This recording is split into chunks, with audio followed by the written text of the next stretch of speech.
झारखंड विधानसभा के मानसून सत्र का आज पहला दिन है और विधानसभा के बाहर सीढ़ियों पर तमाम विपक्ष के जो विधायक हैं वो बैठकर सरकार को घेरने में जुटे।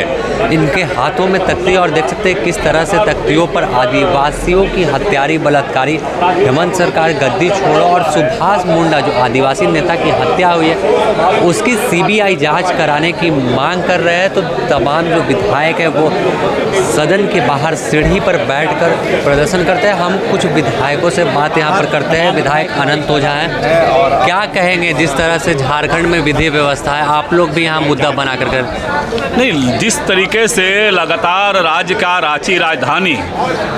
राजधानी रांची ही सुरक्षित नहीं है और पूरे राज्य के यही हालात है। अपराधियों का मनोबल इस प्रकार से ऊंचा है कि खुलेआम लोग सड़कों पर निकलने में अपने आप को असुरक्षित महसूस कर रहे हैं। महिलाएं असुरक्षित है, आदिवासी समाज असुरक्षित है, पूरा राज्य की जनता प्रभावित है। तो ऐसे में भारतीय जनता पार्टी मौन नहीं रह सकता है और इसीलिए हम लोगों ने आज लोकतंत्र के इस मंदिर में बैठ करके अपने आक्रोश की अभिव्यक्ति किया है। सदन में भी इस मामले को उठाएंगे। निश्चित रूप से जो राज्य की गिरती विधि व्यवस्था का संकट है, इस मामले को लेकर के सदन के हम लोग मामले को उठाएंगे। बांग्लादेशी घुसपैठियों पर भी राज्यपाल ने चिंता जाहिर की थी। बांग्लादेशी घुसपैठियों पर राज्यपाल ने भी चिंता जाहिर की है। घुसपैठ है, अब तो जो राज्य की संवैधानिक संस्थाएं हैं, जिस वोट बैंक और तुष्टीकरण के राजनीति के लेकर के जेएमएम कांग्रेस की सरकार लगातार उनके बारे में समर्थन में बातें बोलती रही है, अब तो संवैधानिक संस्थाएं भी इस प्रश्न को खड़ा कर रही है और हमने तो सदन के अंदर इस बात को उठाया है और इसी सत्र में भी फिर लाने वाले हैं कि बांग्लादेशी घुसपैठियों को चिन्हित करने के लिए एनआरसी अपडेशन का काम सरकार प्रारंभ करे।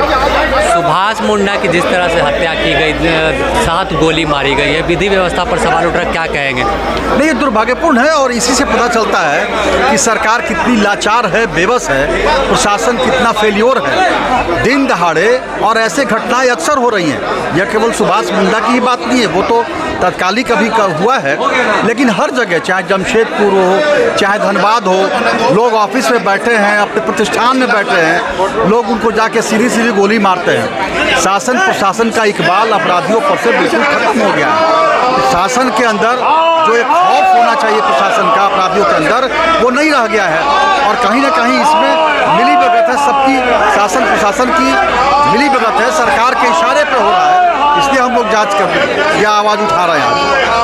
देख सकते हैं कि तमाम विधायक विधानसभा के बाहर सीढ़ी पर बैठे हैं और हेमंत सोरेन सरकार के खिलाफ नारेबाजी कर रहे हैं और सुभाष मुंडा का जो 2 दिन पहले हत्या हुई है देर शाम गलादरी चौक पर, उसे गोलियों से भुना गया था, उस मुद्दे की सीबीआई की जांच कराने की मांग कर रहे हैं। तो देख सकते हैं किस तरह से नारेबाजी यहाँ पर सदन में चल रही है।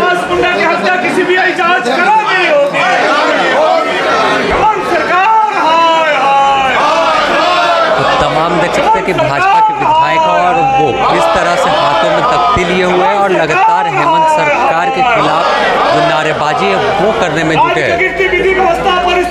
विधि व्यवस्था का मुद्दा जो है पूरे मानसून सत्र में सदन में गूंजता हुआ दिखेगा। जिस तरह से राजधानी रांची और ग्रामीण इलाकों में अपराधी पुलिस को चुनौती दे रहे हैं, दिन दहाड़े किसी को मौत की घाट उतार रहे हैं, इसे देखते हुए तमाम जो विपक्षी दल है इसे मुद्दा बनाकर मानसून सत्र में उठाएगा और सरकार को घेरने की कोशिश करेगा। तो जिस तरह से आप हम बात करते हैं और भी यहाँ पर अमर बावरी है, सुभाष मुंडा की हत्या पर सीबीआई जांच की मांग कर, क्या कहेंगे सरकार के?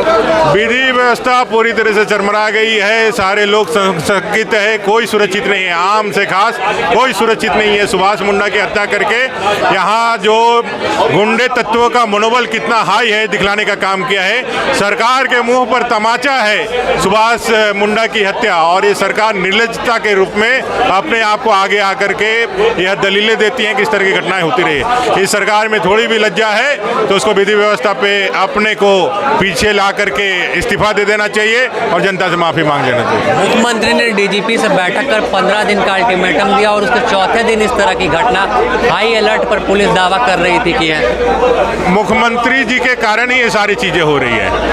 वो सिर्फ और सिर्फ दिखावा के लिए वो बैठक थी और उनका निर्देश था। वो जानते हैं कि जितने भी आज क्राइम हो रहे हैं उसके पीछे उनके दल के लोग और उनके पोषित जो लोग हैं वही उनके पीछे हैं। तो अपने अपने दल के लोगों को और जो उनके द्वारा गुंडे तत्वों को पोषित लोग हैं जो अपराध को कर रहे हैं, उनके लिए उनके पास तो कोई विषय नहीं था। अगर जिस दिन चाह के रघुवंश राज की सरकार थी, लॉ एंड ऑर्डर किस तरह से संधारण किया हुआ था, कोई बता सकता है कहीं पर कुछ होता था? जो घटनाएं स्वाभाविक रूप से हो सकती थोड़ी बहुत वो सोचती, लेकिन गुंडों का इतना मनोबल जो घर में घुस करके मार रहा है। लोग आए दिन खुलेआम अपना जो है धनबाद सहित सभी जगहों में रंगदारी मांग रहे हैं, और रंगदारी नहीं दे सकते, खुलेआम गोली मार दे, बोल करके गोली मार रहा है कि तुमको मार देगा, और मार दे रहा है। ये पुलिस का इकबाल कहाँ रह गया? मुख्यमंत्री को थोड़ा भी इसमें जो है थोड़ा भी उनको पीड़ा नहीं है झारखंडियों के लिए। और जो कहते हैं कि आदिवासी दलित वंचितों के लिए हम लड़ते हैं, वो सिर्फ ढकोसला है। वो सिर्फ और सिर्फ पैसा से प्यार करते हैं, वो सिर्फ जमीन से प्यार करते हैं। जमीन लूटने, पैसा करने, लूटने और भ्रष्टाचार करने में ही उनको मन लगता है। जमीन की आप बात करें, जमीन के मामले में ही ज़्यादातर हत्याएं रांची में देखने को मिल रही है, कहीं पर कब्जा कर लिया जाता है। सारे जेएमएम कांग्रेस के लोग जमीन के मामलों में लिप्त हैं, दलाली में लिप्त हैं। सारे जेएमएम कांग्रेस के लीडर नीचे से लेकर ऊपर तक, और मुख्यमंत्री से लेकर नीचे तक सभी लोग आप निकलवा करके देख ले, सारे चीज़ों के पीछे ऐसे नेताओं का हाथ है, और सारे लोग मिल करके सीओ थाना उसमें पैरवी करवा करके गलत तरीके से जमीन का सीएनटी एसपीडी की जमीन का भी बिक्री करवा रहे हैं, और इसमें हत्या तक है, क्योंकि बड़ा पैसा है, बड़े पैसों का खेल है, इसलिए हत्या तक को भी ये लोग अपना जो है ताकत बना करके उसको आधार बना करके आगे कार्रवाई कर रहे हैं। जिस तरह से राजधानी रांची में अपराधी बेलगाम है, उसे मुद्दा बनाकर विपक्ष जो है वो सदन में सरकार को घेरने की कोशिश करेगी। और आज पहला दिन है तो विधानसभा के बाहर सीढ़ियों पर तमाम विधायकों को आपने देखा कि किस तरह से बैठकर हेमंत सरकार के खिलाफ नारेबाजी कर रहे हैं, और साफ तौर पर विधि व्यवस्था हो या हत्याएं जो जिस तरह से हो रही है उसके लिए सीधे तौर पर जिम्मेवार मुख्यमंत्री हेमंत सोरेन को ठहराया। फिलहाल द न्यूज़ पोस्ट में इतना ही। अपने सहयोगी संतोष के साथ Sameer, the news post Ranchi.